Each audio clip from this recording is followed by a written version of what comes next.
歡迎大家收睇北美最受歡迎嘅廣東話財經頻道多汁拳奇股，我係多汁。今日係1月31號，上週冇更新啦，過去2個星期就黃金啦、Meta 啦，我哋賺咗少少錢啦。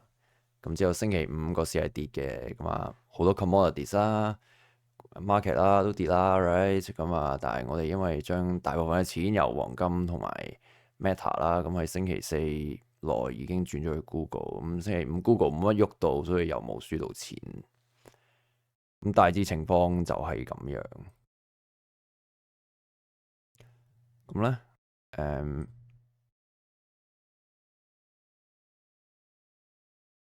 好快 recap 一下啦，等先。BTC 最後先講，因為作為一個有良心嘅鳩 upper，我哋係最後先笑人。之後點講黃金啊嘛？咁黃金我哋其實12月中啦，叫大家買金啦。有能力嘅我哋叫佢買 GC 嘅 ETF 啦，即係你 GLD 又好，或者 IAU 都好，咁呢啲係1X 嘅黃金 ETF 嚟嘅。咁有能力嘅你就可以睇下究竟買唔買 2X 嘅黃金，包括 UGL 或者 DGP 啊，睇下你中意用 ETF 定 ETN 嘅形式去買啦。咁另外再有能力啲嘅就買 GC 啦。咁我哋黃金就由大約4300左右一直食到差唔多5400。咁我哋其實去到差唔多23、24號，當佢升到超過5000蚊呢，我哋喺 group 內講嘅就係你 set 個 trading stop，咁就200蚊，咁就冇問題噶啦。咁佢 hit 到咪 hit 到咯。咁黃金一直升到去5600幾，咁回咗200，咁我哋5400幾食嘅5425啊、24左右嗰啲位啦。咁我哋每張黃金由12月中開嗰扎就大約1100點左右啦，食到。咁之後我哋其實喺1月差唔多第3個星期左右呢啲位，其實我哋都再有加倉黃金嘅。咁呢一扎加倉咁食得500點咯，就食得好少，食得500蚊啦，或者話每張食500點。咁如果你 over 翻按金嘅話，就差唔多1倍咯。咁 depends on 你個 broker 啦。咁有啲 broker 你可能已經1倍咗，超過。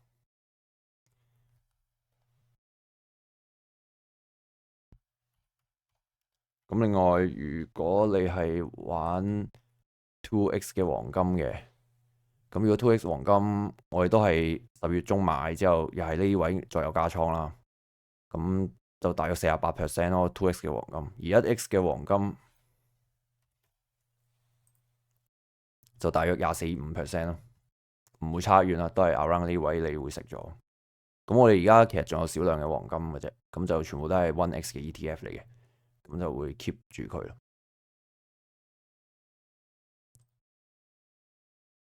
咁另外就係我哋做 Meta 啦，咁我哋 Meta 其實係喺大跌嗰日，即係大約605蚊左右去買嘅，咁一直去啦，去到 ER，咁我哋 ER 前我就其實喺 group 裏面同人講應該750啩，咁但係最後去唔到750啦，最高應該740幾啦，咁之後星期五就回翻落嚟，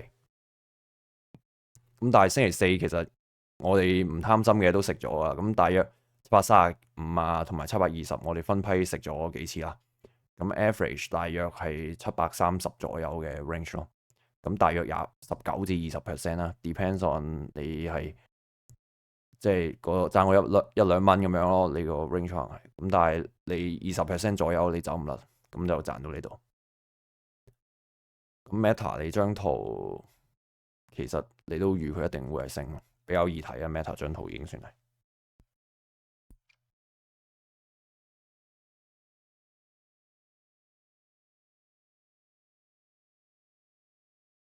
好，之後就進入翻平時個流程啦。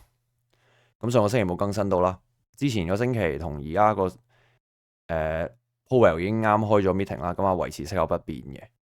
咁我哋會見到而家開咗啱嗰次 FOMC 之後呢，預計3月會減息嘅人數呢，都係講錯，預計3月同4月咧會維持息口嘅人數咧，其實都係佔大部分嘅。咁 Powell 係去到5月15號 last day 啊嘛，咁而家暫時大部分人都係預計喺新聯儲局主席上台之後咧，會即刻減0.25%咧嗰一次嘅 FOMC。咁而家報紙好多就話佢會減息，但係同時間會縮表。咁啊，因為縮表嗰樣嘢，咁就令到個 market 星期五跌啦。咁但係其實呢啲咧係新聞去講嘅，即係其實我都唔知佢嘅 source 喺邊度。咁啊，新嗰個 potential 嘅 Fed Chairman 咧 Kelvin 其實佢冇講過嘢。咁究竟點解有人話佢會縮表，或者有啲人話好強硬話佢會減唔知幾多次息？呢啲完全係啲個人猜測嚟嘅。咁所以大家唔好信咯。始終佢而家啲人點樣吹佢啦，或者佢或者報紙點寫都好，講真佢坐咗上去，佢做乜嘢都得噶嘛。而家美國個政壇就係咁，再加埋佢係一定好 obey Trump 嘅指示嘅。咁所以其實去到時佢究竟減息減幾多，我哋係唔會知道佢係減幾多同減幾急。同時間佢會唔會縮表，我哋亦都唔會知，因為其實 Trump 係一個 pro QE 嘅人嚟噶嘛。咁話佢會唔會調翻轉有一個聯儲局主席會縮表，咁我哋唔知道。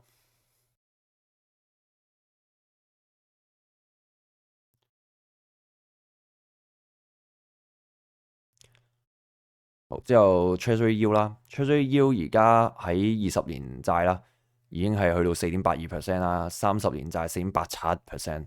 咁而家超短期債咁即係 within 一個月內嘅，咁可能而家得翻3.5% 啦。咁啊2個月1年內嘅債啦，而家最高係2個月啦，咁啊做緊3.75% 嘅啫。咁去到如果1年債咁，其實得翻3.5% 啦。咁而家 Yield Curve 就同2個星期前變化係唔大啦。Fear and Greed Index 方面啦，咁星期五雖然插咗落去，咁但係而家仲係 Greed 嘅。之後 Heatmap 啦，咁過去一星期 Microsoft 啦跌咗差唔多7.65% 啦。其實完全唔係好明，但係 Microsoft 跌得咁勁，但係因為呢隻嘢其實你炒佢 ER 係好唔着數咯，炒佢 ER。你其實睇翻過去咁多次，不論佢係期權金或者佢即係股價嘅波動，都係好唔值得炒 ER 嘅一隻股。咁長遠呢啲股一定好啊。咁但係你如果我哋 channel 大部分人都係短炒嘅，咁你就唔會因為佢 ER 去買或者賣佢咯，好冇意思咯。咁長遠嘅話，呢啲股你其實見佢咁樣插法，你想入貨係冇乜問題嘅。咁但係你要睇下你成個本錢啦，同埋你個成個 portfolio 點樣去砌咯，唔好 overweight 呢啲股。因為反正佢升，你升得幾多啫？但係佢跌嘅話，你成日跟大市跌，佢係可以跌得好兇狠呢啲咁嘅股。咁 Oracle 係比較失望嘅一隻股啦。咁呢隻股其實我哋上年攞張圖先。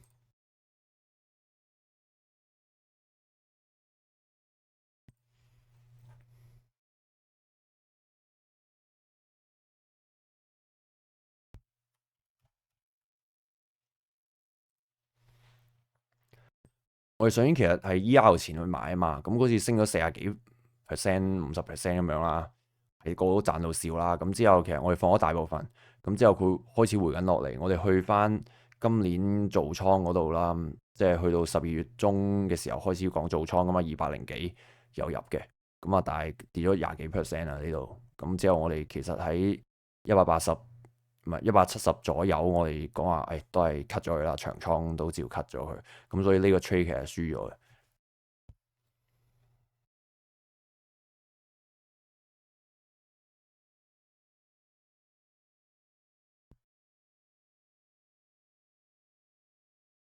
咁另外 Apple 啊、Nvidia 等等其實都 OK 嘅，都係 positive 嘅。咁係 Tesla 衰啦得，其他板塊冇乜太特別啦。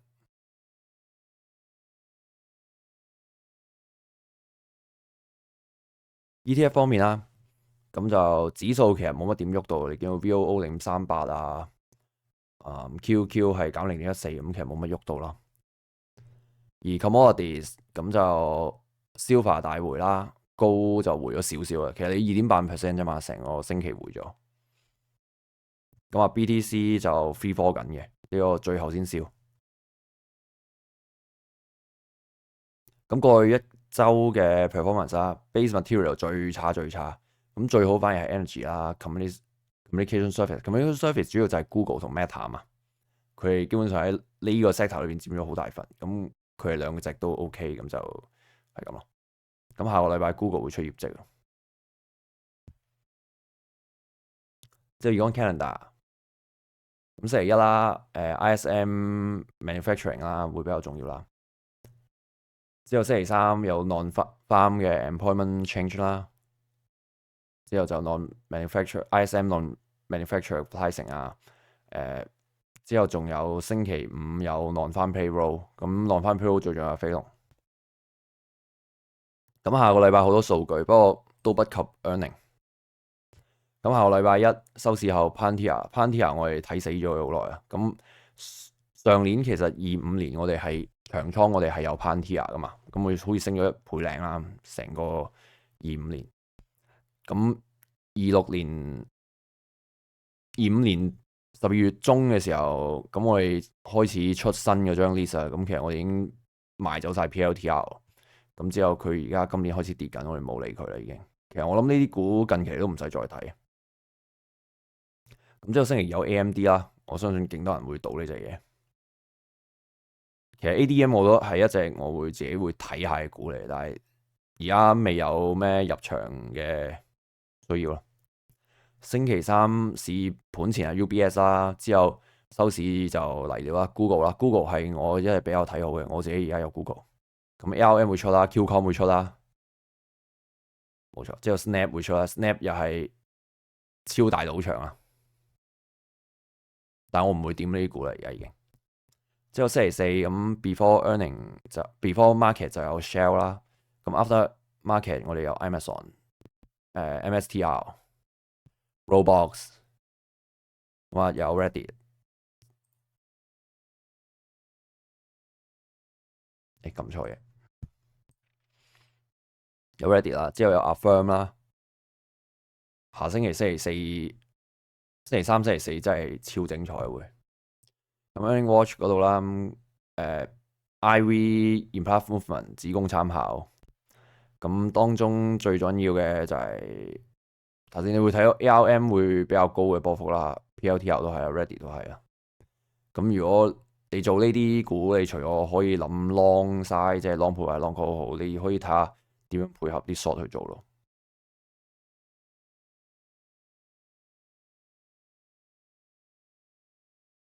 以下內容只作教學用途，並非投資建議。如果要投資嘅話，請自己衡量風險，並作出自己嘅投資決定。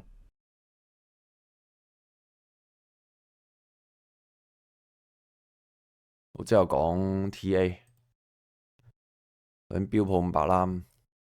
咁我哋上個星期 group 內咧，即係上個星期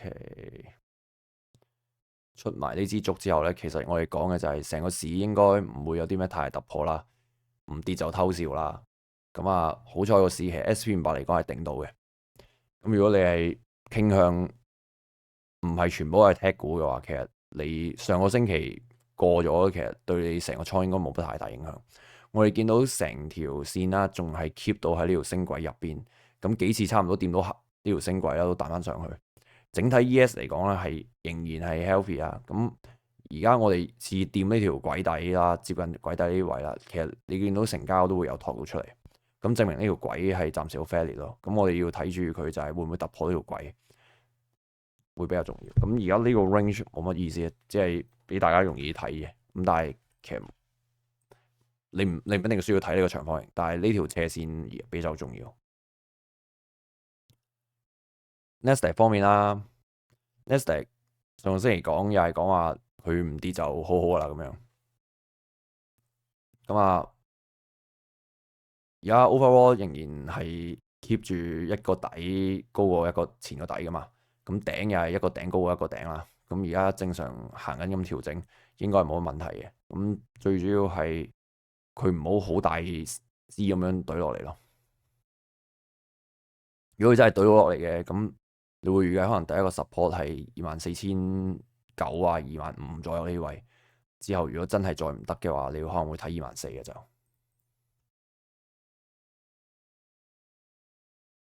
道指方面啊，道指冇乜特別啦，成個星期都係橫行咁滯。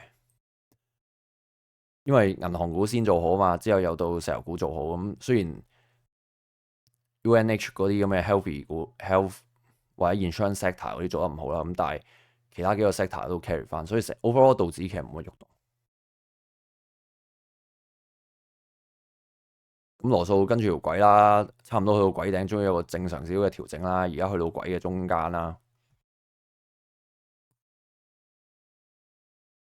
恒生指數就喺個 range 裏邊一直行，咁啊假突破咗，而家又落翻嚟，咁啊尋找個 support 之後再上去咯。咁恒指而家 overall 你都唔會睇佢話跌得好犀利。不過如果你玩亞洲股市、中港股市嘅話，可能大 A 真係好過恒指，我自己覺得。日經方面啊，日經而家收窄橫行區啦。如果短炒嘅人，你會睇呢一啲咁嘅收窄形態咯。咁究竟會突破邊一邊咯？你主要而家你會集中睇呢啲位會點樣突破法？咁黃金講咗啦，我哋由呢度收集去到呢一度，咁啊 set 個 trading stop。總之佢打走咗就打走咗，唔再理佢住。咁其實你話星期五咁樣大棍隊落嚟，睇唔睇到？我係絕對睇唔到佢會咁樣大棍隊落嚟。我淨係知道我差唔多食夠，所以我先 set 個 trading 嘅啫。咁星期三四五咁樣，我有啲人開始標咗啲淡倉啊。其實我覺得嗱，而家睇結果，你標咗淡倉真係好犀利咯。咁樣懟落嚟中咗嘅話，啲 long put 啊，或者其實你嘅淡倉都係好和味嘅。我真係覺得嗰啲人好犀利。即係如果你咁樣可以開到個淡倉出嚟，特別係星期三四如果開淡倉而捱到星期四嗰下之後，星期五收成呢，真係好犀利呢啲人。我話做唔到啦，我就係食咗呢段。咁石油啦，石油 overall 我係睇佢跌嘅，全年嚟講。咁而家佢反彈噶嘛，去翻65左右。咁而家去翻呢個大嘅阻力位，之前嘅大支持啊嘛，咁而家變咗大阻力。咁佢再上嘅，我預計佢都唔會過到差23，好盡啊！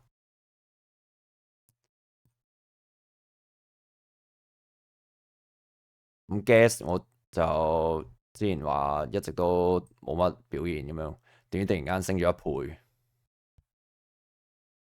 好彩冇玩到呢咁嘅嘢啫。講下 Bitcoin 啦，Bitcoin 其實我哋年頭嗰條片已經不停咁講話Bitcoin 係今年將會令你最失望嘅資產嚟。咁我唔知道大家仲 hold 咗緊呢個 Bitcoin 啦。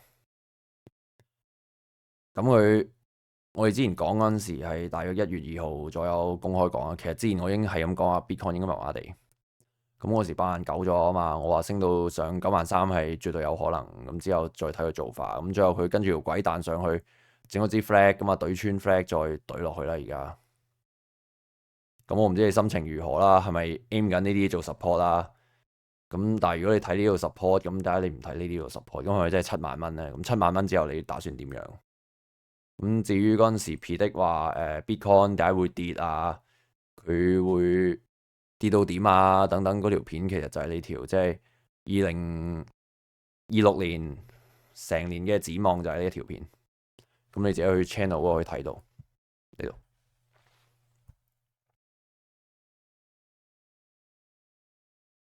睇下仲有冇啲特別圖想特別講一講。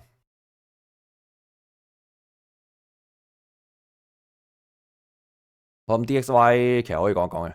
咁啊 Trump 咧做第一屆總統嘅時候咧，其實我哋見到佢開始坐呢個位嘅時候啦，美元啦喺頭嗰年咧都係跌嘅，之後就 within range 咁樣彈上彈落啦。咁拜登嗰年扯翻上去之後又彈上彈落 ，OK。咁咧而家咧我哋上次 prediction 就會咁樣走啦，暫時而家都同我哋 prediction 非常相似啦。已經行咗去呢啲位啦，咁我而家就拆咗呢條 trend line 去啦，因為暫時唔會再用啦。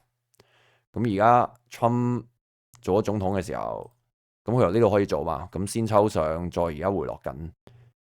咁其實同第一屆嘅時候係非常相似啊，即係佢始終都係要行一個弱美元政策，去提高翻成個美國個出口競爭力啊嘛，即係呢個係佢想做嘅嘢。咁佢講嘅形容就係話佢可以control 呢個，或者佢想話嘅就係個美元嘅指數其實就好似有 yo-yo 波咁樣，其實可以任佢控制點樣 swing 上 swing 落。咁事實上呢個係事實嚟噶嘛？佢作為一個美國總統，佢 treasury 等等係佢可以控制到嘅嘢嚟嘛。咁佢梗係可以控制到個美匯有幾強幾弱噶。特別你睇下 yen 同佢都要搞合作啦。雖然佢之後否認啦，但係佢哋係可以 manipulate 到呢樣嘢噶嘛。咁個國家政府都係會去 manipulate 自己嗰個 currency 噶啦，呢個係好正常嘅事嚟咯。咁反而就係你會希望見到就係美元更加一直對落去，咁你成個股市會好啲，美國個經濟會好啲咯。咁如果你係一個美股嘅好友的話，你會想見到呢樣嘢。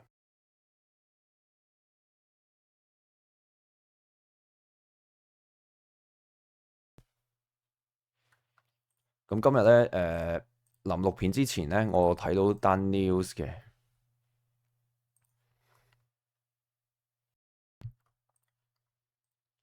好 N 卡啦，就我立到 Wall Street Journal 咧，就話其實佢同 OpenAI 啦嗰單 deal 咧，即係佢哋嗰啲人形蜈蚣咧，就可能而家會有 on hold 啊，或者點樣。咁而家唔知道究竟佢哋兩個會唔會有啲咩合作，有啲問題，或者佢哋純粹係想面啲譬如 Wall Street 嘅股價。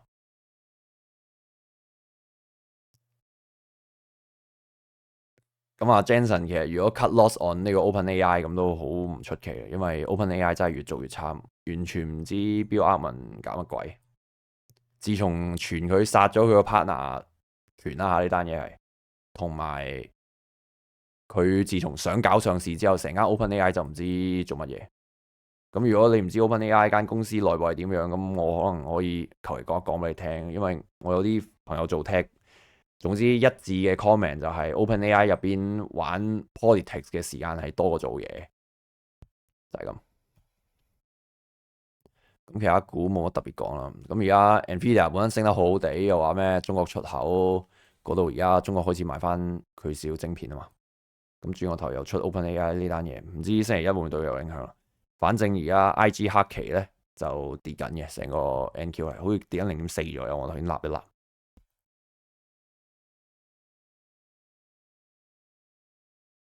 咁今日大概就講到呢度啦。總之黃金食咗 ，Meta 食咗，咁 Google 就睇佢下星期究竟表現得好唔好咯。撳埋 Google 張圖出嚟。咁 Google 張圖你有佢拋物線咁對緊上去啦。咁日圖咁樣你都會見到類似一個吸引 handle 出緊嚟。咁係又係一頂高於一頂啊，一底高於一底，非常靚嘅走勢咯。咁你一係就搏佢去 Microsoft 咁，唔知點解必晒所有嘢都俾人沽到飛起，否則嘅話你應該睇佢升。咁而家我係比較重倉 Google，因為我玩開嘅股暫時我覺得佢係最容易玩啊。而家暫時係另外講一句，sorry 跳嚟跳去。咁黃金啦，而家懟咗落嚟9成9咧，呢啲咁嘅圖咧肯定會做一個底，之後好急咁樣彈翻上去，一定會彈嘅。其實，但係你 capture 唔 capture 呢個彈，你就要諗清楚，因為呢啲彈完佢會唔會再轟落嚟，你要自己，你哋真係好有經驗或者好犀利嘅 trader 先捉到。咁我呢啲廢柴嚟噶嘛，咁我唔會捉到呢啲嘢，所以我唔會入翻去玩，我就玩翻啲咁嘅廢柴嘢算。咁啊，最後啦，咁啊，如果你想睇多周嘅 trade 咁樣，你可以每個月20蚊咁 join 我哋嘅 Patreon，咁啊呢個係美金嚟，唔好 join 咗入去，或者扣咗100零蚊港紙之後嘈我。講真，我唔想講錢，算啦。咁啊，如果你想純粹支持下我，咁有啲10雞啊，好似3雞嗰啲 plan 都有，一年好似有折咁咯。咁今日就係咁多啦，多謝晒大家支持。Have a nice weekend，拜拜。如果你中意呢類影片，你可以 subscribe、like 同 share，撳埋鐘仔就唔會錯過新片通知。而每一日多則會喺 Discord 同 Telegram Channel 講翻做倉要點同埋每日市場資訊。Patreon 專屬會員會有 Discord 專屬 Channel，可以睇到更多嘅市場資訊，同多則會親自回答你嘅即時問題。期待你嘅加入啦，下次見，拜拜。